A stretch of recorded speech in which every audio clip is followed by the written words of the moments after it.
திருவள்ளூர் மாவட்டம் திருவாலங்காடு ஒன்றியத்திற்குட்பட்ட நெடும்பரம் ஊராட்சியில் அமைந்துள்ள ரகுநாதபுரம் பகுதியில் சுமார் 50க்கும் மேற்பட்ட அருந்ததியர், இருளர் இன பழங்குடியின மக்கள் வசித்து வருகின்றனர். இவர்களுக்கு சுமார் 30 வருடங்களுக்கு முன்பு அப்போதைய ஆட்சி காலத்தில் குரூப் ஹவுஸ் என்ற தொகுப்பு வீடுகள் கட்டி கொடுக்கப்பட்டுள்ளன. தற்போது இவை அனைத்தும் பாழடைந்த நிலையில் ஆபத்தான சூழலில் காணப்படுகிறது.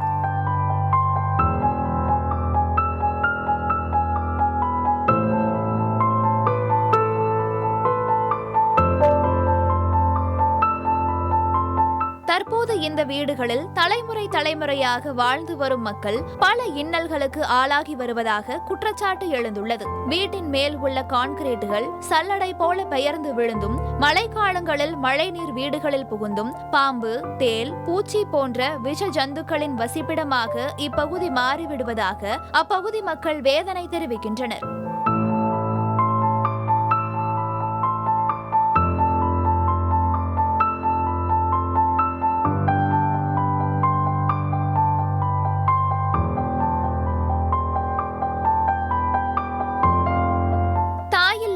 மாற்றுத்திறனாளி தந்தையுடன் வசித்து வரும் டெல்லி குமாரி குடும்பத்திற்கு எந்த ஒரு வருமானமும் இல்லாமல் பாழடைந்த வீட்டுக்குள் இருக்க முடியாமல் அருகே உள்ள வீடுகளில் வாடகைக்கு இருப்பதாக தனது ஆதங்கத்தை கவலையுடன் வெளிப்படுத்தியுள்ளார். இந்த மழைனால எங்க வீடு ரொம்ப மோசமா இருக்கு. எங்க அப்பா ஹேண்டிகேப்டரு, எங்க அம்மா இல்லை, பாட்டி இல்லை, எங்க யாருமே இல்லை. எனக்கு அப்பா மட்டும்தான். நான் 10th வரையும் தான் படிச்சிருக்கேன். எங்க அப்பாவால் முடியல, எங்க அப்பாவால். எங்களுக்கு வீடு மட்டும் ரொம்ப மோசமா இருக்கு. 30 வருஷம் மேலே ஆயிடுச்சு எங்க வீடு இது மாதிரி இருக்கு.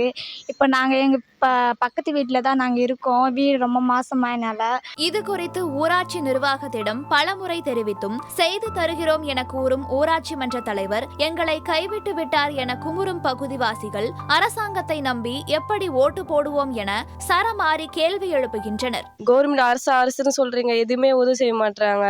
அவங்க பாட்டுக்கு வராங்க, பார்த்துன்னு போயின்னு இருக்காங்க. எல்லாமே உதவி செய்கிறாங்கன்னு சொல்கிறாங்க. தலைவரெல்லாம் வராங்க, எதுவுமே செய்ய மாட்டாங்க. அப்புறம் நாங்கள் எப்படி ஓட்டு போடுறது, நாங்கள் எப்படி கவர்மெண்ட்டில் நம்புறது, எதுவுமே செய்ய மாட்டாங்க. அசம்பாவிதங்கள் ஏதும் ஏற்படும் முன்னர் சம்பந்தப்பட்ட அதிகாரிகள் இப்பகுதியில் உள்ள வீடுகளை உரிய முறையில் ஆய்வு மேற்கொண்டு பழங்குடியின மக்களுக்கு உதவ முன்வர வேண்டும் என்பதே அனைவரது கோரிக்கையாக உள்ளது.